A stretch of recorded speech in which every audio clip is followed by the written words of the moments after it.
Mutevedzeri wemutungamiri webato rezANU-PF Vice President Chiwenga vaunza mutemo unoitwa iwo Parole system, unova uri mutemo uri kushandiswa mumajeri wavari kutiwo valonja. Mutemo uyu uri kutarisirwa kutanga kushanda mugore rinouya. Uyo uchange uri mutemo uchange uchizobatsirawo ma-inmates agarisa kwemakore uyezvewo woita kuti vange vachiburitswawo mumajeri nekuchimbidza sezvo mune matambudziko ari kusanganika like akaitika mwedzi watapfuura ekuti pane mumwe inmates akawanikwa akafa. Naizvozvo zvanzi naVP Chiwenga kutanga next year tichange taakuti vanhu vagara mumajeri hatichavaomesere kuti vanogara makore akawandisisa ari mujeri. Novari nauya farwa nevakawanda inside Zimbabwe. Enokosa zvakare yapa kuti tinge tichiuya naye pana paZim Local News tichikuzivisana nezveparole system yaunzwa naVP Chiwenga yakanangana nemajeri ari muZimbabwe. Kuri sei kunzvimbo dzese kwamuri vatariri vedu kusangana kwatiri kuita nhasi uri musi wa7 April Tuesday 2026 pana paZim Local News tiri muHarare inside Zimbabwe pamunobata the latest news inokoso zvakare tinge tichianalyze political dzinenge dzichiitika inside Zimbabwe. If you are new on our YouTube channel, special thanks for choosing our YouTube channel. Usakanganwe kubaya ka button kakanzi subscribe kauri kuwana on the screen, and also zvakare ufa like kuitira kuti tinge tichifambirana tiri pamwe chete. Rega tipinde isusu nekuchimbidza munauzvesere. Ndine bepa naura ndikatakura pana pari kuziisa kuti mutevedzeri wemutungamiri webato rezANU-PF Vice President Chiwenga nezuro vakalauncha inoitwa African Parole System, ndo kwavanga vari kuconference yakaitirwa muno muHarare.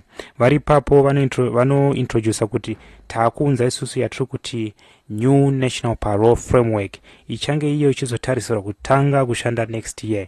That parole system iyi ichange ichizoseva vasungwa avo vari mumajeri, ichange ichizovatapuzira makore avo, uyezvo zvichabatsira kuti vamwe vanenge vakukurumidza kubuda sezvo vakawanda vane urwere vari muma-inside jeri. Saka naizvozvo ndo zvaunzwa naGeneral Chiwenga. Ayo vanhu vese vati ndo chaizvo vaChiwenga nemi tichange tichifamba tese, right, ndokutaura kuri kuita ruzhinji rweZimbabwe. Saka pana bepa nauri kuenderera mberi richiti Vice President Chiwenga has announced a major shift in Zimbabwe's correctional system, revealing that a new national parole framework will be introduced next year. The move is being positioned as a game changer aimed at easing prison overcrowding while strengthening rehabilitation efforts across the country. Speaking at the inaugural African Parole System Conference in Harare on Monday, VP Chiwenga described the upcoming reform as a critical turning point in Zimbabwe's justice system. He emphasized that the government is transitioning from a punitive model toward a more human and progressive approach to incarceration. Under the new framework, inmates will be eligible for conditional release before completing their full sentence. This system will allow offenders to reintegrate into society under supervision, giving them a structured pathway back into their community while still maintaining accountability. VP Chiwenga highlighted that the current parole system has been too restrictive, largely limited to prisoners with terminal illnesses. According to him, his narrow approach has failed to support meaningful reintegration or reduce pressure on overcrowded prison. To address this, the government will establish a state parole board tasked with overseeing a more structured, transparent and risk-based system. The board will focus on assessing each inmate's readiness for release while ensuring public safety remains a top priority.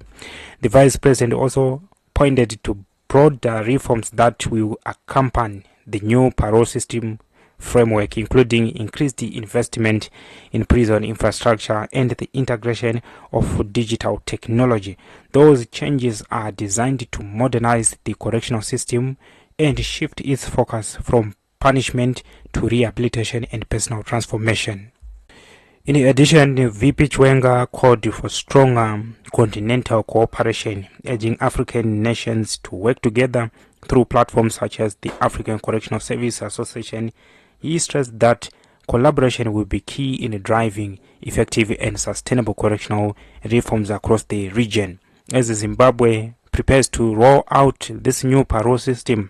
The reforms signal a significant policy shift, one that could redefine how justice, rehabilitation and reintegration are approached in the country. Right, saka ndo mumwe system yaunzi kuona General Chiwenga yavari kuti parole system ichange iri system ichange ichizosefa ichibuditsawo mamwe maprison nekukurumidza, mamwe mainmates nekukurumidza mumajeri, sezvo vamwe tiri kutaura isusu kuti vamwe vari kurarama neurwere, vamwe yes vanenge vari fiti, zvakangosiyana siyana.